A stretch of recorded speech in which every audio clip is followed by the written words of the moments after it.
Hi everyone, it's Alice, and today we are gonna do a fiction TBR for 2025. I am notoriously bad at sticking to these, or any TBRs really, but there's just something about a new year. It just feels right to make a little TBR, and who knows, maybe this year will be the year that I read all of them. It's unlikely, but you never know. And I do really want to read all of these books. So if you've read any of them and you're like, yes, you absolutely need to read that, let me know. The first one I have is this one. It is The Will of the Many by James Islington. And I have heard so many good things about this book, and it sounds so good, but it's a little long, and I'm a little intimidated by that. Ooh, it has a map. That's cool. But yeah, it's like 600 pages, which I just find a little scary. This is a fantasy novel set at an elite academy, and the main character that we're following, I think he tells everyone that he lost his parents in a tragic accident and he's an orphan, but through good fortune he's gotten a place at the school, but that's not actually true. He's there to find answers. I'm guessing maybe it has something to do with his parents. He's there to find answers, solve a murder, uncover secrets, find this ancient weapon. He's got a lot to do. I do love a book with an academic setting, and I do really like it in a fantasy setting as well. So I'm excited to see the school and see what's going on. And despite me saying that I'm scared at the size of this book, for these kinds of fantasy books, it's usually a good thing that they are a little bit longer. So yeah, I hope we get to learn a lot about this world and the school. I think it could be great. I just need to have time to read it. The second book I have is also set, at least partly, at a magic school. It's The Magicians by Lev Grossman. And I have heard kind of mixed things about this book. It seems like some people really like this book, some people really don't like it.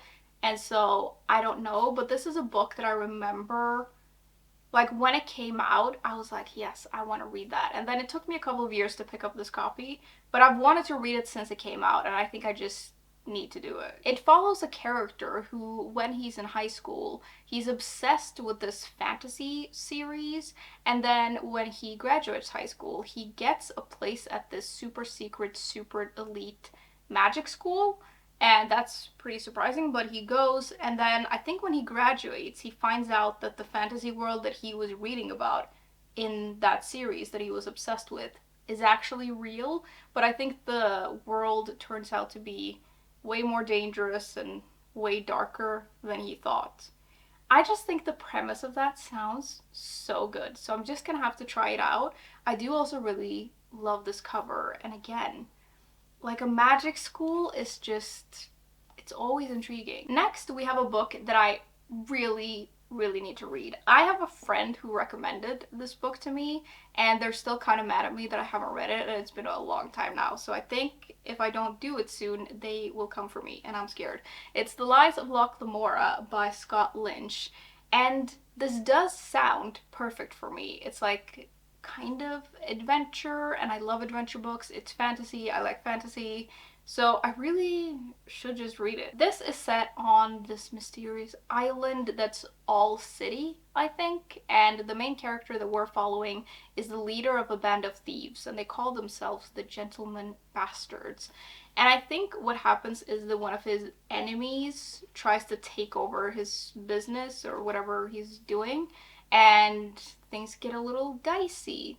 I don't really know. I do know though that a lot of people love this book, and the friend who recommended it to me, like all of the reasons they gave me for like why I should read it, it really sounds like something I would like. So hopefully I will. Then we have a book that I didn't get to last year, but I definitely want to prioritize this year. It's Starling House by Alex E. Harrow, and this is set in a dying town in Kentucky that is only famous for this author who lived there and wrote a really famous book, and then she disappeared.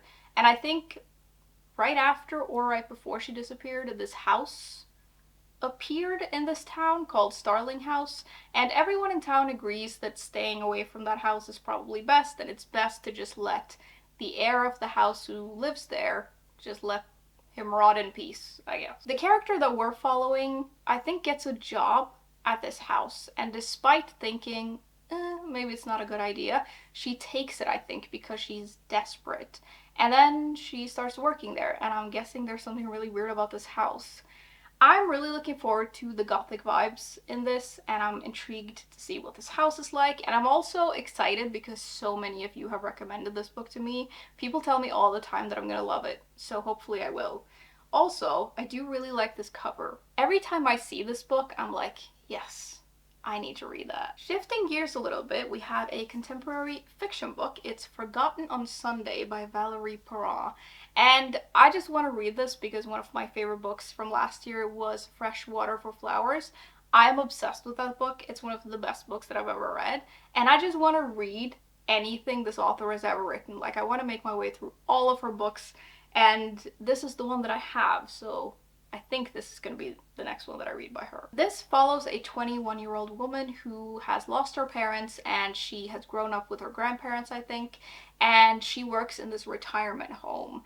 And one day she becomes friends with this older woman, and I think the book is about their unlikely friendship and them slowly revealing their stories to one another. And I'm sure there's going to be much more to it than that. I remember reading the synopsis for Fresh Water for Flowers, and I was like, wow, that sounds intriguing. There was so much more to that book that the synopsis didn't tell us anything about. So I'm hoping this will be the same. I also hope the writing will be the same. The writing in the other book was just beautiful. The characters were so well crafted. I loved the setting. I just couldn't get enough of it. So I'm really excited to read this one as well. I do wonder though if this was her first book. I'm not quite sure. Then we have a historical fiction book. It's The Dutch House by Anne Patchett. And this is again one of those books that I remember when it came out and I was like, yes, I really want to read that. And then it just took me a while to get a copy. And now I have it, and I have had it for a while. I still haven't read it, but I really want to. Like, it just sounds so good. I've also just heard a lot of good things about this book. It follows two siblings who I think are exiled from their home by their stepmother. And despite having grown up in wealth, they now have to make it on their own. And the story is all about them and them leaning on each other, and that's all I really know. I'm sure, again, this is going to be one of those books where there's a lot more to it. I don't think I've ever read anything from this author, but I've seen several of her books around, I think, unless I'm mixing her with someone else. But yeah, I've seen several of her books and I really want to read more of them. Hopefully I will like this one. Next, we have another book that I also really wanted to read last year and I didn't get to it. It's Rouge by Mona Awad, and this just sounds very interesting. It's about this woman who is obsessed with like beauty and skincare, and then her mother dies, and I think she was estranged from her mother, but she goes to her funeral, and at the funeral there is this woman dressed in red who she doesn't know who she is, but she approaches our main character and somehow she gets dragged into this like lavish spa place that's kind of like a cult. It sounds a little weird and a little dark, and I think I could really like it. I really liked Bunny. I know that that is a book a lot of people don't get on with, but I really liked it. And one of my favorite things about that book was the writing. The writing in Bunny had this like dream-like hazy quality to it, and I hope that this has the same thing going on in it. I don't really know, but I guess we'll see. It is also always interesting when a cult is involved in a story. I guess in Bunny, that is also a little cult-like, like the way those characters act. So I think that's going to be interesting. I do think it's going to be really weird though, but I do like weird books. Then we have another book that sounds a little weird. It's Briefly a Delicious Life by Nell Stevens. And this is historical fiction, and it follows the ghost of a girl who dies at 14 in this monastery, and then 400 years later this author brings her family to this place, and I think the ghost falls in love with the author. It sounds so strange, but so good. I'm not entirely sure what to expect from this book, but this is one of those that I just have a really good feeling about. I have this idea in my head that I'm gonna love it, and I don't really know what I'm basing it on. I do like ghost stories, and this sounds like a little bit of a different kind of ghost story, but yeah, I just think I'm gonna love it. I hope I'm not disappointed. I'm gonna try to not go into it with too high expectations, but yeah, I really think I'm gonna like it. Second to last, we have another book that I have been meaning to read for quite some time. That seems to be a theme in this TBR.